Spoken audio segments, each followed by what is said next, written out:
Halo pemirsa, ketemu lagi bersama saya Syambar Wira. Kalau berbicara mengenai kemiskinan, pemirsa, permasalahan kemiskinan ini memang menjadi suatu persoalan bagi negara berkembang yang entah sampai kapan kita akan menyelesaikannya begitu ya.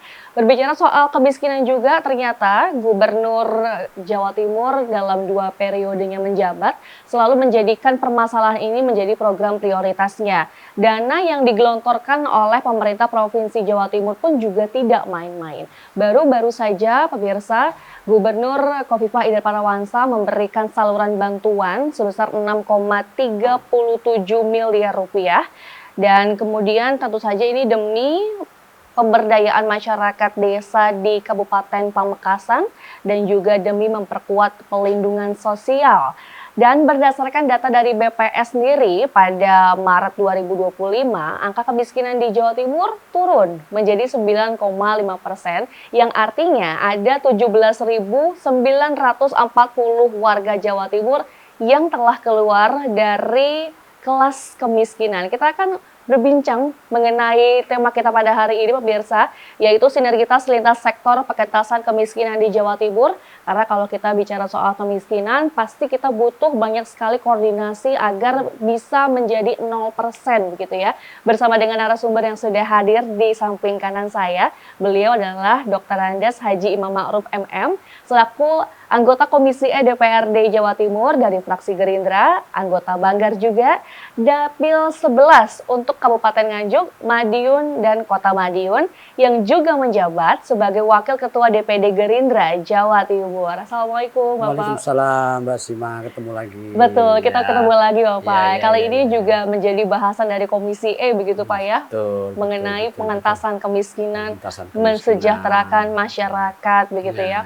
Tapi kita mau tahu dulu nih pendapatnya Bapak bagaimana Pak melihat data yang dirilis oleh pemerintah Provinsi Jawa Timur begitu Pak. Menurun trennya ternyata. Gini Mbak Sima, saya sebelum bicara itu, kalau bicara kemiskinan kan kita sudah ada dasarnya. Undang-Undang Dasar 1945 pasal 34 ayat 1 bahwa fakir miskin dan anak terlantar itu kan dipelihara oleh negara. Ya. Artinya bahwa ini punya tanggung jawab bersama. Negara itu tidak hanya pemerintah pusat saja atau pemerintah daerah, semua dari pemerintah pusat, pemerintah daerah, kabupaten, ya, kota, kemudian sampai di tingkat paling bawah. Ini tanggung jawab bersama. Memang betul kemarin saya melihat tulisan baik di Jawa Pos maupun di Surya itu Khofifah mengatakan bahwa memang data kemiskinan kita turun, turun ya, 9 per April itu 9,79 jadi 9,50 lah, kan jadi 0,29% turun. Gitu kan. Nah, tapi dengan melihat bahwa bantuan pemerintah baik pusat maupun daerah, gitu kan. Lalu data saya yang saya lihat bahwa periode kemarin per Maret sampai itu 180 miliar itu yang digelontorkan untuk pengentasan kemiskinan di Jawa Timur. Sementara pemerintah pusat itu sekitar hampir 12 triliun. Itu luar biasa. Kalau kemungkinan kalau tadi Mbak Sima mengatakan bahwa 0,29 itu kan setara dengan 17.000. Ya, jadi enggak kurang relevan dengan angka yang sebesar itu. Penurunan kemiskinannya sebesar itu. Nah, ini kan perlu harus digali betul kemana, apa penyebabnya sehingga tidak signifikan di dalam pengentasan kemiskinan ini. Baik, tapi mungkin perlu disampaikan juga kepada pemirsa Garuda TV begitu Pak. Sebenarnya bantuan sosial untuk mengentaskan kemiskinan itu digelontorkan pemerintah pusat dan juga pemerintah provinsi sendiri, itu datangnya per tahun atau per 5 tahun ketika gubernur itu menjabat? Per tahun. Per tahun? Per tahun. Baik. Yang digelontorkan ya per tahun. Karena anggaran itu pembahasannya juga per tahun. Bahwa tahun sekian, semacam itu dibahas per tahun. Baik pemerintah pusat maupun pemerintah daerah itu per tahun. Kan kita pembahasan anggarannya kan per tahun. Ya, per tahun itu dibantukan. Nah, cuman kan saya melihat Mbak Sima setelah kita ke lapangan, turun ke lapangan ini saya melihat bahwa bantuan yang tidak tepat sasaran itu banyak, gitu. Sehingga wajar bahwa banyak diselewengkan oleh oknum. Ya, oknum ini macam-macam kelasnya. Ada oknum di tingkat desa, tingkat kecamatan, ada oknum kelompok-kelompok tertentu, bahkan kadang-kadang ini digunakan kesempatan untuk menjadi tim sukses. Maka Pak Prabowo dengan keputusan Pak Prabowo menggunakan data tunggal di TSN itu, data tunggal sosial ekonomi nasional, saya kira tepat. Itu untuk menepis, mengurangi pihak-pihak yang mencoba-coba, gitu kan, mengganggu upaya pemerintah di dalam rangka pengentasan kemiskinan. Mengotak-ngatik data. Mengotak-ngatik nggak bisa, mengotak-ngatik data. Bahwa ini kelompokku yang mau jadikan saya kan tim suksesku, itu udah nggak bisa. Kan apalagi sekarang Kementerian Sosial itu ada usul sanggah. Silakan bahwa semua masyarakat punya hak. Ketika bahwa bantuan sosial baik dari pemerintah pusat maupun pemerintah daerah tidak tepat sasaran, lakukan protes usul sanggah.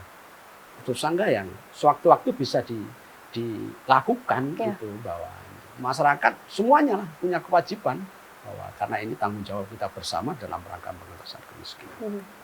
Baik, oke. Karena ternyata pemirsa dengan adanya data tunggal sosial ekonomi nasional itu tadi ya Pak ya, itu bisa menjadi suatu alat untuk menepiskan isu-isu yang selama ini beredar begitu ya. Betul. Di mana bantuan sosial itu tidak tepat sasaran dan diselewengkan, memperkecil lah angka-angka seperti itu. Memperkecil angka. Karena memang gini Pak, kemarin saya juga sempat melihat begitu ya Pak ya, berita dari pemberitaan nasional bahwa PPATK juga menemukan ada ribuan rekening milik BUMN, karyawan BUMN yang ternyata menerima bantuan sosial. Oh ya, betul. Nah, ini kan juga cara kerjanya yang perlu ada pengawasan menurut saya. Jadi bantuan nggak tepat bahwa banyak orang-orang yang menerima bantuan justru yang sebenarnya tidak layak untuk menerima bantuan. Betul. Dan ini banyak terjadi di masyarakat, Mbak Sima.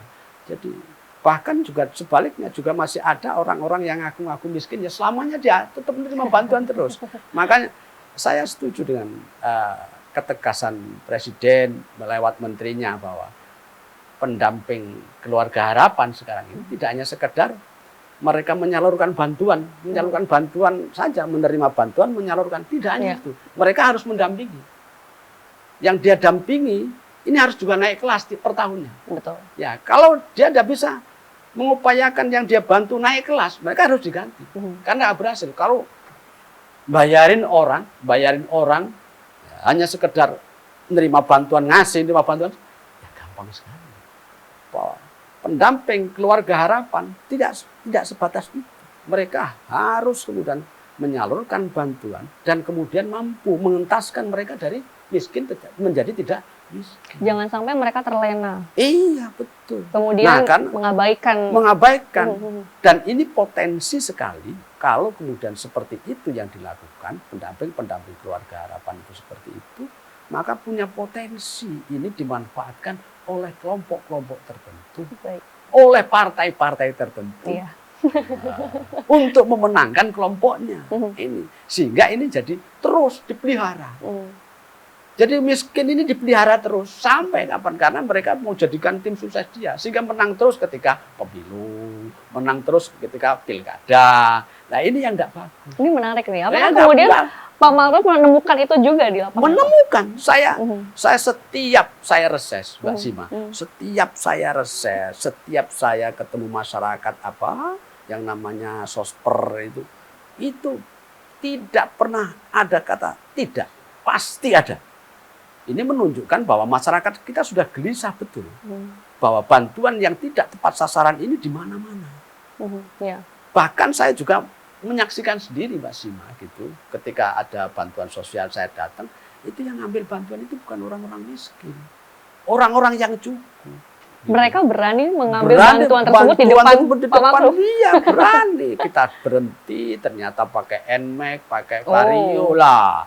Ini menurut saya ya bantuan yang tidak tepat sasaran ini yang harus kita gali. Maka wajar dong kalau kemudian angka sebegitu besar, sementara kemiskinannya turun hanya di angka 17.000. 0,29. 0,29. Ini ada yang salah. Baiklah, Iya, kita akan iya. kemudian menggali lagi ya pemirsa, Iya. apa yang salah kemudian Iya. dari bantuan yang digelontorkan oleh pemerintah pusat dan juga pemerintah provinsi Jawa Timur untuk mengentaskan kemiskinan, tapi ternyata baru 0,29% saja angka penurunannya. Sesaat lagi tetap bersama kami.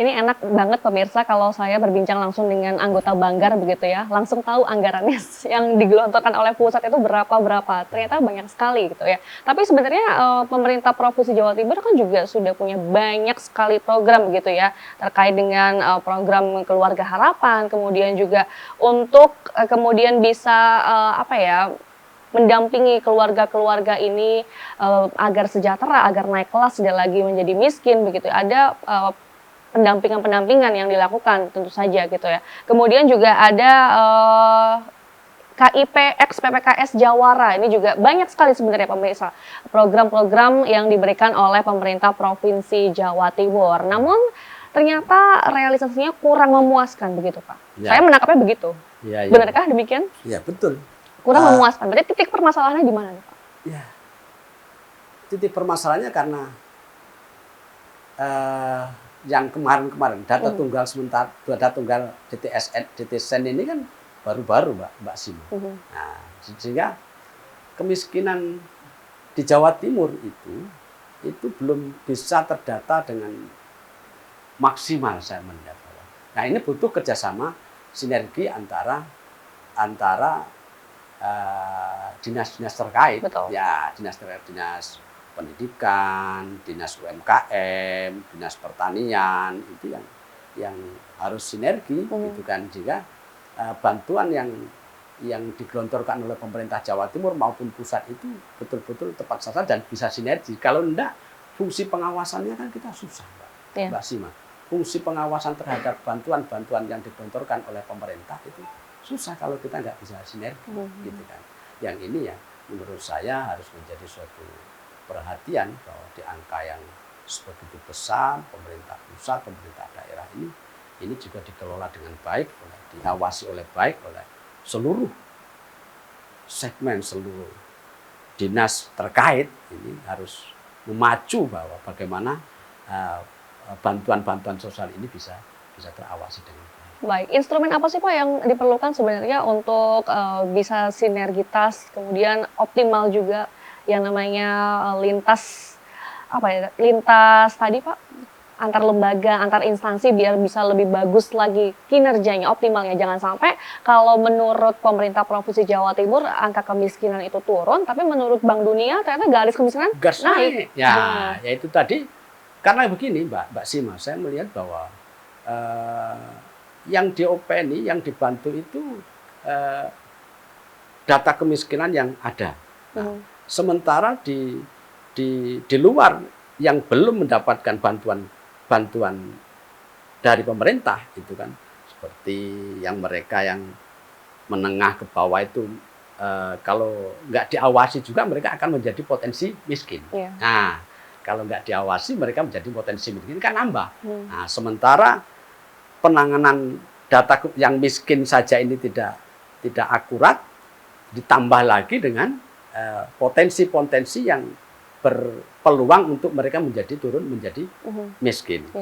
Ini menurut saya harus menjadi acuan di dalam rangka kita menggelontorkan bantuan-bantuan keuangan terhadap masyarakat. Nah, seperti UMKM. UMKM ini masyarakat ini jangan hanya sekedar dibantu, misalkan dibantu uang, dibantu beras, dibantu ini saja, tidak diberi makan saja. Mereka harus dididik mereka untuk mandiri, dididik mandiri.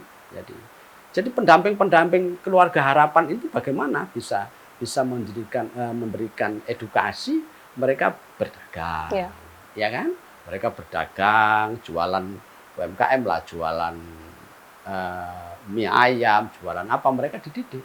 Sehingga mereka bisa produktif, bisa mandiri. Nah, kalau kemudian dia dibantu terus-menerus tapi tidak dididik, ya selamanya dia akan menjadi keluarga miskin sampai 15 tahun menjadi keluarga miskin. Padahal masyarakat ini bertambah.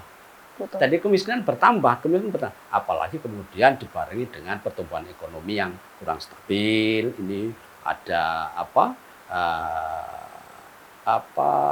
pengurangan tenaga kerja, PHK di mana-mana. Itu saya kira suatu pertumbuhan ekonomi yang tidak stabil itu mengganggu. Di Bali itu pernah, di Bali itu soko ekonominya adalah pariwisata. Ketika bom Bali, terjadi bom Bali dan COVID juga. COVID itu luar biasa. Maka UMKM yang sekecil, penjual nasi goreng, penjual warung-warung kecil-kecil itu rontok semua. Karena ya dengan pertumbuhan ekonomi yang tidak stabil tadi. Nah, ini muncul kemiskinan-kemiskinan baru. Kalau kita hanya sekedar fokus kepada data kemiskinan yang ada, tapi tidak memperhatikan yang lain, menyelesaikan data kemiskinan yang ada aja tidak tepat sasaran, apalagi gitu Mbak Sima. Baik, berarti yang bisa saya simpulkan di sini begitu Pak ya, kemiskinan itu terjadi di negara berkembang terutama itu jikalau angka pertumbuhan ekonominya itu tidak sebanding dengan pertumbuhan penduduknya, kemudian tersediaan lapangan pekerjaan juga. Betul, ya betul. Jadi bahwa di negara-negara berkembang karena pertumbuhan ekonomi yang tidak stabil, terus penambahan penduduknya tidak terkontrol, ini ya menjadi penyebab bahwa garis kemiskinan itu tinggi dan kemiskinan itu bertambah. Gitu. Pemecahan kita, pengentasan kemiskinan yang dilakukan oleh pemerintah daerah sebesar apapun ya akan kurang terus, bahwa kemiskinan tidak akan selamanya berkurang. Kecil sekali, angka 17.000. Baiklah kalau begitu Pak. Kemudian yang menjadi indikator sendiri dari kemiskinan itu apa Pak? Dari kita melihat bahwa ada yang namanya miskin ekstrim, kemudian ada kemiskinan. Ya, kemiskinan ekstrim yang penghasilannya kurang 500.000 itu dianggap miskin ekstrim. Per orang? Per keluarga itu banyak, masih per banyak. Keluarga, masih banyak. 1 juta. 500.000 berarti kan dia per hari hanya mengeluarkan uang 15.000. Kalau kemudian dia punya kakak 3-4 orang, itu kan sama. Nah, itu yang miskin ekstrim. Miskin ekstrim.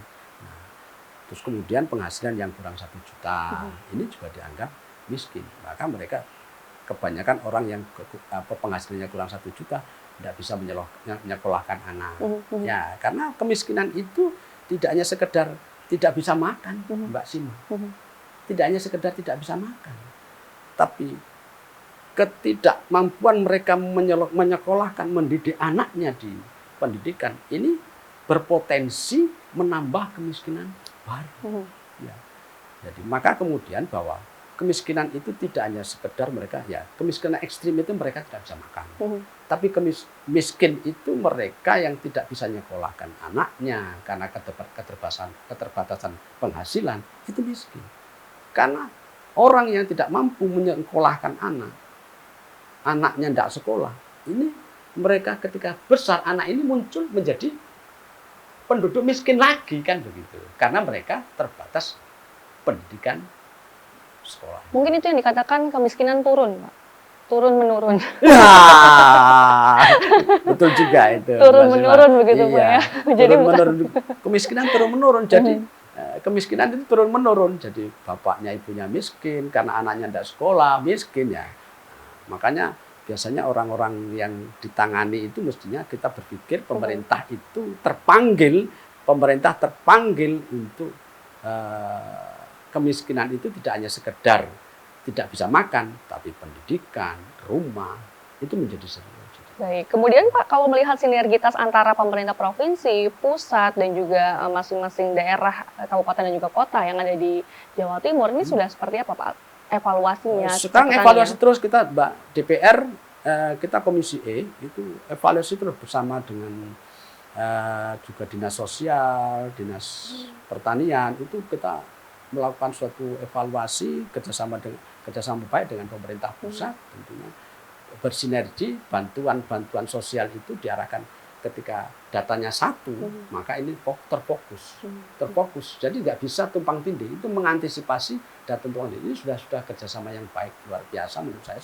Hari ini ada perkembangan baru, tidak seperti sebelumnya ya. Oke lah, sebelumnya saya tidak menganggap yang sebelumnya itu jelek, bahwa sekarang itu saya salut ya dengan data tunggal sosial ekonomi nasional ini. Baik. Menjadi suatu upaya pemerintah Pak Prabowo, pemerintahan Pak Prabowo untuk tidak mau data itu tumpang tindih, sehingga satu semua untuk menyelesaikan kemiskinan, bahwa ini loh datanya. Baik. Jangan main-main. Gitu. Tidak bisa digunakan diputer ganti ini tidak bisa. Baik. Kalau sejauh ini yang saya ketahui begitu Pak ya, ketika data itu dimiliki oleh pemerintah provinsi, kemudian masing-masing dinas terkait itu punya juga datanya masing-masing. Jadi bantuan yang diterima oleh masyarakat itu tidak double. Nah, apakah nanti akan ada potensi ketika data itu menjadi satu tunggal DT data tunggal sosial ekonomi nasional itu tadi menjadi satu, apakah nanti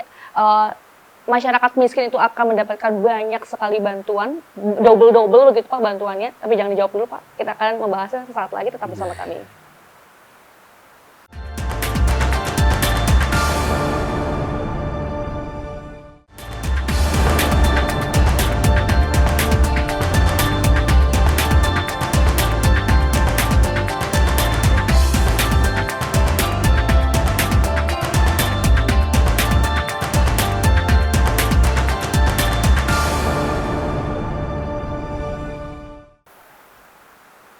Kalau guyonan yang beredar di masyarakat pemirsa, memang orang miskin atau masyarakat miskin ini sengaja dipelihara agar tetap miskin supaya mereka tidak punya pilihan lain selain mau diupah dengan harga yang murah. Semoga hal-hal kayak gitu tuh bisa segera terentaskan begitu ya dengan hadirnya para legislatif begitu ya, anggota DPRD sebagai perwakilan dari rakyat ini yang terus mendukung adanya pengentasan kemiskinan dan juga memberikan banyak sekali pengawasan begitu kepada bantuan-bantuan yang diberikan oleh pemerintah pusat maupun pemerintah Provinsi Jawa Timur begitu ya. Berbicara soal tadi pemirsa, data yang diberikan oleh yang disodorkan nantinya itu akan menjadi data tunggal sosial ekonomi nasional, hanya satu saja begitu ya. Tapi akan menimbulkan kekhawatiran juga ternyata. Khawatirnya adalah jika nanti data tersebut tunggal satu, nantinya masyarakat miskin ini akan mendapatkan bantuan yang double gitu. Karena sepengetahuan saya pribadi begitu ya, ketika satu masyarakat miskin sudah mendapatkan bantuan dari entah itu pemerintah kota atau pemerintah provinsi, maka mereka tidak akan lagi mendapatkan bantuan dari pemerintah pusat begitu. Benar demikian Pak? Bagaimana kemudian solusinya? Begini Mbak Sima, jadi tidak masalah mereka dapat bantuan double, gitu kan? Karena ini kita orientasinya adalah mengentaskan kemiskinan. Kemampuan pemerintah daerah, misalkan kemampuan pemerintah pusat memberikan bantuan sosial kepada masyarakat itu per keluarga 900 misalkan. Angka 900 itu tidak cukup untuk yang lain-lain. Padahal kemiskinan itu ya faktor pendidikan, anaknya tidak bisa sekolah, untuk berobat ya, untuk bayar listrik, macam-macam lah. Jadi tidak hanya cukup untuk makan. Kalau bantuan 900 untuk makan, maka kemiskinan itu terus menerus gak akan pernah bisa berubah. Apalagi ada inflasi.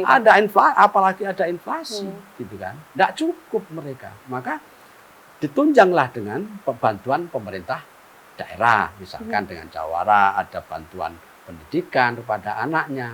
Itu saya kira ketika bahwa yang dibantu itu betul-betul bahwa mereka miskin, ya saya kira lebih bagus dan lebih cepat mereka mengatasi kemiskinannya. Malah kalau kemudian ibaratnya itu sedikit diratakan saja, gitu. Nah, ini malah juga nggak selesai kemiskinan kita. Lebih bagus bahwa ini orang miskin segera kita angkat untuk tidak menjadi miskin. Kemudian gantian yang lain kita angkat lagi dari miskin tidak menjadi miskin. Itu kalau datanya betul-betul valid, akurat bahwa mereka orang miskin, tidak masalah menurut saya. Bukan kemudian dapat bantuan dari pusat juga dapat bantuan lebih bagus, karena bantuan dari pusat itu saya kira tidak cukup. Tidak cukup angka yang 900, itu tidak cukup menurut saya. Maka pemerintah provinsi, pemerintah kabupaten juga berlomba-lomba untuk mengentaskan kemiskinan yang ini tadi.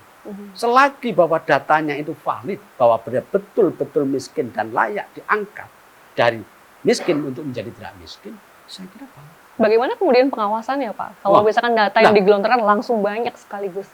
Loh, kan ada PKH. Pendampingan keluarga harapan. Pendampingan keluarga harapan. Bisa nggak dia? Makanya sekarang pemerintah itu pendamping PKH tidak hanya sekedar saya katakan tadi, tidak hanya sekedar memindahkan, mengirimkan bantuan, tapi dia bagaimana bisa mengedukasi masyarakat orang kelompok keluarga yang miskin itu tidak menjadi miskin. Baik. Ya, betul-betul mereka pengawasannya valid, datanya valid. Bantuan nggak akan ada kecurigaan tumpang tindih. Ya, mereka akan dapat besar. Betul dapat besar. Langsung terangkat. Kalau enggak, bahwa kemiskinan itu terus. Nggak cukup. Mereka boro-boro mau usaha. Untuk makan aja susah. Ya. Gitu kan, Mbak Sima kan? Uang 900, ini mau saya buat usaha apa? Uang makan aja saya susah. Nggak bersisa. Nggak bersisa. Saya kan butuh sejak sekolah anak. Kalau ini saya buat sekolah anak, saya nggak makan. Kan begitu. Ya, yang penting data ini valid. Tidak digunakan, disalahgunakan oleh pihak-pihak tertentu. Berarti artinya ini juga akan menjadi salah satu cara untuk menepis adanya ego sektoral begitu Pak ya? Betul. Antara masing-masing dinas, kemudian adanya tumpang tindih program masing-masing OPD begitu Pak? Iya. Nah, ego sektoral inilah yang kemudian juga harus kita antisipasi. Jadi mereka, ini banyak sekarang dinas-dinas itu ya namanya manusia. Ego sektoral itu, ini mau saya berikan di sini, ini mau saya berikan di sini, merasa saya berikan ingin merasa semua menjadi pahlawan, dan ditambahi lagi ada kepentingan tertentu tadi, gitu kan, ingin menjadi pahlawan, sehingga harus dilepas. Saya kira satu misi kita adalah pengentasan kemiskinan. Jangan lagi ada ego sektoral. Kita akan bangga apabila kemiskinan itu betul-betul turun. Dan ini bentuk kerjasama bersama. Bukan pemerintah pusat saja, tapi juga pemerintah daerah. Juga masyarakat. Masyarakat RT, RW, desa, camat, bupati. Ini ada kerjasama yang baik. Kalau ini kerjasama baik dan satu tujuan bersama-sama mengentaskan kemiskinan, saya kira bisa punya kesepahaman yang sama. Repotnya kalau tidak punya kesepahaman yang sama. Ini kadang-kadang ego sektoral tadi. Ini gimana caranya kemudian bisa menyelesaikannya? Duduk sama-sama, bareng-bareng, diskusi? Iya, duduk sama-sama. Maka kita ketika menteri datang, Dinsos datang, ya kan gitu. Ketika dari pemerintah pusat membantu ekonomi dari dinas pertanian juga datang, gitu. Dinas UMKM datang. Nah, saya kira bersama-sama itu nggak mungkin dibicarakan sendiri, tidak mungkin. Maka muncul ego sektoral tadi. Ini tidak mungkin dibicarakan sendiri-sendiri. Itu harus bersama-sama. Bahkan keterlibatan kita tidak mungkin. Pemerintah pusat itu mau mendapatkan data dari bawah, itu kan RT, RW, kan gitu mereka mendapatkan itu. Nah, ini bagaimana juga ajak edukasi bahwa betul-betul loh ya, kamu awasi pemerintah daerah, pemerintah yang paling bawah, lurah itu juga harus mengawasi. Nah, LSM atau organisasi-organisasi kemasyarakatan, organisasi-organisasi keagamaan juga harus mengawasi. Kan sekarang ada usul sanggah. Saya kira usul sanggah itu upaya untuk terbuka betul bahwa yang data yang diajukan ini memang valid, orang-orang miskin layak dibantu. Bebas sekarang. Berarti perlu adanya banyak sekali pengawasan dan melalui banyak sekali uji ya Pak ya? Iya. Tidak bisa langsung mendeklarasikan dirinya sebagai masyarakat miskin atau orang miskin. Saya mau dibantu Pak. Enggak bisa begitu, bisa begitu. Saya kira kerjasama dengan masyarakat. Kita nggak bisa. Kanan kirinya harus tahu, harus tahu. Kalau dia benar-benar nggak bisa makan. Ya, misalkan NU, Muhammadiyah atau organisasi-organisasi keagamaan lain kan tahu semuanya mereka. Tahu bersama-sama kita untuk merekrut kemiskinan di daerah itu harus datanya dari kelompok-kelompok itu sehingga bersama-sama bahwa masyarakat juga terlibat di dalam bersama-sama mengatasi. Karena ini amanat undang-undang. Ya. Gitu ya. Baik Pak, terakhir Pak, mungkin bisa disampaikan sebenarnya indikator kemiskinan itu tidak lagi ada atau berhasil dientaskan itu apa? Kemudian apa harapannya kepada pemerintah Provinsi Jawa Timur selaku mitranya jenengan begitu ya, agar bantuan ini yang digelontorkan banyak sekali oleh pemerintah pusat dan juga pemerintah Provinsi Jawa Timur sendiri ini bisa kemudian diberikan secara maksimal, penyerapannya optimal begitu Pak. Ya. Silakan. Kemiskinan yang kita harapkan bagaimana mereka bisa makan. Mereka bisa sekolah. Indikatornya itu ya Pak? Indikatornya itu. Mereka bisa makan, mereka bisa sekolah. Ya, bisa makan, bisa sekolah, punya rumah, saya kira. Ya, punya rumah, tidak ngontrak lagi. Ini maka kerjasama dengan dinas-dinas terkait, mereka bisa kredit rumah 0% gitu kan. Nah, saya kira ini saling mengkait gitu kan. Jadi itu ukuran bahwa mereka tidak lagi miskin. Nah, dan itu dipelihara oleh tanggung jawab negara, tanggung jawab bersama. Mereka bisa makan, mereka bisa sekolah, gitu kan. Mereka bisa punya rumah, gitu kan. Tidak kumuh dan lain sebagainya itu menjadikan mereka menjadi generasi masa depan yang bagus dah, gitu kan. Nah, pemerintah Jawa Timur saya kira concern sekali dalam hal ini, khususnya DPRD Komisi saya itu mencoba memperhatikan kemiskinan yang ada di Jawa Timur ini.